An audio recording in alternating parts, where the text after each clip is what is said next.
they've created is like a global transnational corporation. What you have with a corporation is you have a headquarters somewhere in the world, and then in each country you have subsidiary companies of that headquarters, that central point. And all the subsidiaries in the world carry out the policy of the central point. Well, what these Illuminati hybrid family networks have done is create exactly the same, but instead of companies, they are secret society networks. So you've got the center of the web in Europe, for historical reasons, at operational level anyway, places like London, not the British government, the secret society centre in London. In Rome is another one, the Roman Church, Rome, and other points in Europe.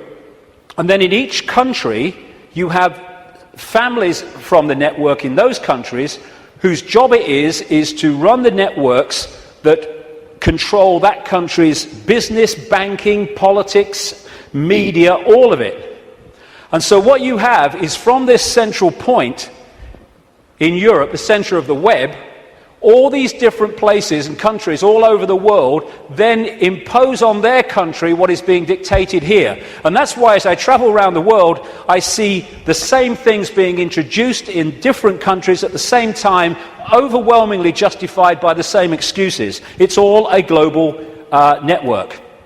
It can be symbolized too as a web, like I say, with the Rothschilds real close to the spider, and all these different strands on the web are different secret societies, different semi-secret societies, transnational corporations, and all the rest of it.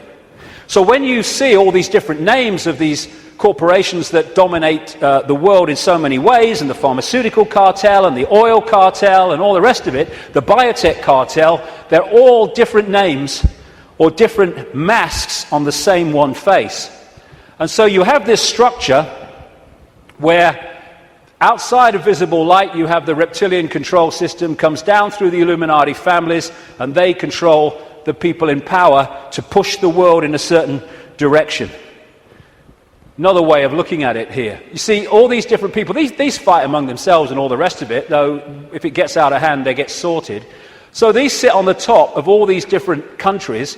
They control these different areas of their societies, and the people are then played off against each other. These buggers don't go to war, they tell these buggers to go to war. And if we stop going to bloody war, game over. But we do. Ridiculous. That's part of becoming conscious.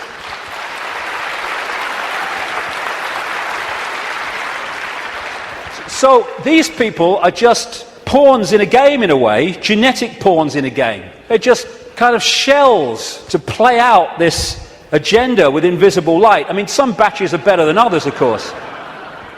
So if you look at the principle of the Trojan horse, the symbol of the Trojan horse, coming into a society and not seeming to be what it is, though taking it over, and you put that on the face, well, you pretty much got symbolically what we're talking about here.